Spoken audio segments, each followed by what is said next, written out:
Malgré le contexte difficile dû à la pandémie à coronavirus Covid-19 et à la crise économique, le gouvernement sous la houlette du président de la République Denis Sassou Nguesso a entrepris en 2021 un certain nombre d'activités en lien avec le maillage du Congo en infrastructure. C'est ainsi que le 23 janvier 2021, à Kibangu, localité située dans le département du Niari, le chef de l'État a lancé les travaux de construction de la route Dolizy-Kibangu. Ce projet va bénéficier du cofinancement de l'Union africaine Africa Infrastructure pour un montant environ de 3 millions d'unités de compte. Ce cofinancement permet d'apporter une assistance technique à la communauté économique des États de l'Afrique centrale en matière de facilitation de transport. C'est donc un insigne honneur et un sentiment de gratitude légitime que nous prenons part à la cérémonie de ce jour après la mise en service le 6 mars 2020 de la route Keta-Ntam, section congolaise du grand projet multinational Keta-Djoum qui relie définitivement la République du Congo à la République sœur du Cameroun.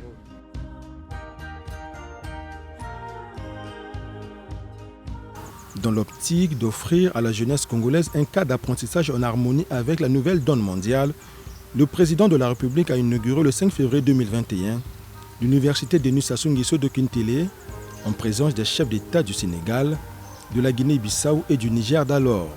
Il est évident qu'avec une jeunesse africaine formée et à bonne école, mais surtout formée dans les nouveaux domaines du savoir, l'Afrique tirera son dividende et le Congo, à ce propos, vient de donner l'exemple par ce campus exceptionnel, mais également par le choix qui a été fait, qui est d'organiser une sélection pour l'entrée à l'université Denis Sassou Nguesso. Vous avez une grande chance de voir un président, notre papa, grand bâtisseur. Et l'Afrique doit être fière de vous. Et vous aussi fiers d'Afrique. Des fois, la jeunesse africaine aujourd'hui sont portées pour des choses qui ne font pas partie de la culture africaine. Le respect, c'est très important. Cette université est un excellent outil que le président offre non seulement au Congo, mais à l'Afrique, pour développer le capital humain dont l'Afrique a besoin pour son intégration, pour son développement économique et social.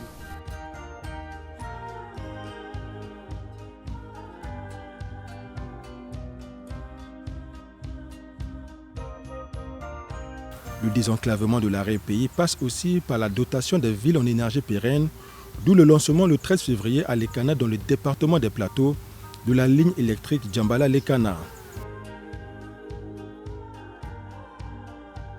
Toujours dans cette optique, le président de la République a procédé en février 2021 dans la ville Océane au lancement des travaux de réhabilitation et d'extension de la centrale à gaz de Nzeno. Dans cette foulée, il a aussi posé la première pierre de construction de la raffinerie Atlantique Pétrochimie. Cette nouvelle raffinerie en construction à Pointe-Noire devrait à terme pallier le problème de traitement sur le plan local des produits pétroliers et rendre disponibles sur le marché ces produits. En mars 2021, à Infondo, chef-lieu du département de la Lekwala, Denis Sassou Nguesso a posé la première pierre de construction de la centrale hybride, c'est-à-dire à la fois thermique et solaire, ceci pour booster l'économie dans ce département et améliorer les conditions de vie des populations. Dans sa vision d'offrir un cadre de travail en adéquation avec le pouvoir qu'incarnent les députés et les sénateurs congolais, le chef de l'État a inauguré le 3 mars le palais du Parlement qui trône à côté de la place de la République.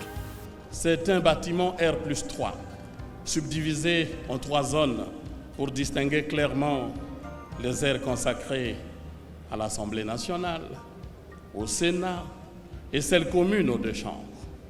L'ouvrage ainsi dressé devant vous est d'inspiration, dirais-je, monumentale, en forme de parallélépipède rectangle, incrusté de 2 volumes en demi-lune, opposés qui abritent les hémicycles du Sénat et de l'Assemblée nationale. Le nouveau siège du Parlement offre pour le bloc de l'Assemblée nationale un hémicycle de 500 places, et des bureaux pour environ 360 personnes. Pour le bloc du Sénat, un hémicycle de 300 places et des bureaux pour environ 290 personnes, soit un total de 650 bureaux modernes.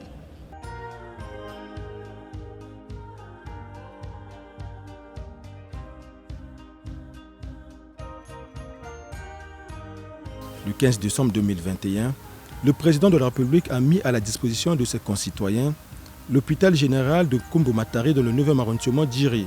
Cette infrastructure sanitaire de nouvelle génération intègre la dynamique Santé pour tous qui consiste à doter les 12 départements du Congo d'hôpitaux généraux.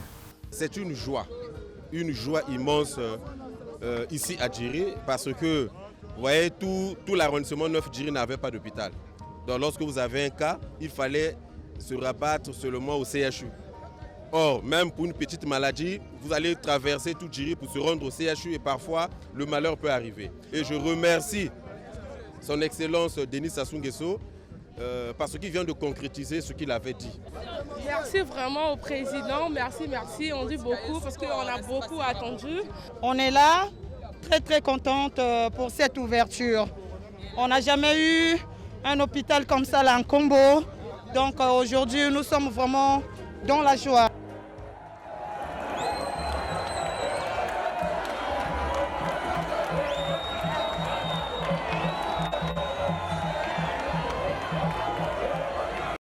Enfin, toujours le 15 décembre, Denis Sassou Nguesso a procédé à la coupure du ruban symbolique marquant ainsi la mise en circulation des voiries aménagées du quartier Soukissa à Wenze. Le même geste a été effectué au quartier Mukundingwaka, dans le premier arrondissement Makelekele. Dans ces deux quartiers de Brazzaville qui jadis étaient enclavés, 10 km de voies pavées ont été réalisés avec des ouvrages connexes et de drainage des eaux fluviales. Ces aménagements des voiries de ces quartiers précités s'inscrivent dans le cadre du projet de développement urbain et de restructuration des quartiers précaires du CAP en sigle. Je félicite le président Denis Sassou Nguesso parce qu'il a fait beaucoup de choses ici dans notre quartier. Les pavés, ça n'était pas ici auparavant. Pour arriver à la rue Malanda là-bas, vraiment c'était beaucoup difficile. Mais aujourd'hui, on a la facilité. C'est d'abord une satisfaction pour notre population. Et voir de telles infrastructures, nous avons été dotés d'un projet d'URCAP et c'est pour nous sortir de la précarité. Donc le président et son gouvernement ont jugé mieux que notre quartier soit parmi les quartiers bénéficiaires. Je crois que je ne peux qu'être content et nous lui disons simplement merci, que Dieu lui accorde beaucoup de jours. C'est un sentiment de satisfaction, de remerciement. Nous sommes très contents d'ailleurs dans l'ensemble. Vous voyez, la route est bien faite. C'est ça, vraiment c'est ça. Quand auparavant, pour quitter là-bas, pour passer ici avec la chaussure, vraiment c'était grave. Hein? Mais maintenant, vraiment c'est bon. Les Jactons, vraiment c'est bon. On ne peut que les remercier. Le président de la République, le président Denis Sassou Nguesso, que Dieu lui bénisse. Ici, c'était vraiment un calvaire qui nous disait son mot. Si tu n'as pas le cadre, tu ne peux pas passer par Nzaba, non plus dans une des rues de Mukondo.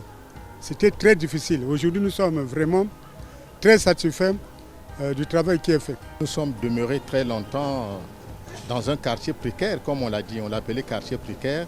Aujourd'hui, grâce au projet dont vous parlez, nous voilà aujourd'hui vraiment désenclavés. Les pavés, on n'amène plus les malades dans les brouettes. Le taxi vient rapidement, il prend, il amène à l'hôpital. Donc vraiment, je suis très satisfait et je remercie beaucoup Monsieur le Président, l'initiateur de ce projet. Mukundingwaka hier n'était pas fréquentable. Aujourd'hui, vous pouvez venir à n'importe quelle heure. Vous pouvez rentrer et sortir de Mukundingwaka avec beaucoup de satisfaction. Ce que nous avons reçu du président de la République, c'est indescriptible. Donc c'était même au-delà de nos attentes. Aujourd'hui, le président descend pour inaugurer ces voiries. C'est vraiment, vous voyez la population en liesse. Le chef de l'État de penser au quartier Mukundingwaka de mettre les pavés. Parce que moi j'ai grandi dans ce quartier, à l'époque où la télé se trouvait ici. Ici c'était difficile pour que même les taxis passent. Mais aujourd'hui, et le gouvernement et le chef de l'État, ils ont pensé qu'on réhabilite les ruelles ou les avenues de Mukundingwaka en pavé. On lui remercie parce que nous avons des générations derrière nous. Ils vont grandir. Hier, on ne savait pas si on devait avoir des pavés. Qu'il continue son chemin, qu'il continue ses travaux La population de Mukudjingwaka et la population de l'arrondissement Makele-Kele. Parce que Mukudjingwaka est de l'arrondissement Makele-Kele. C'est vrai, les hommes passent, les paroles s'envolent, mais les matériels restent, ce sont les archives. Voilà, présenté en quelques lignes, la série des infrastructures lancée et ou inaugurée en 2021 par le président de la République Denis Sassou Nguesso. Cette politique de maillage du Congo en infrastructure est bien contenue dans ce programme de gouvernement. Ensemble, poursuivons la marche.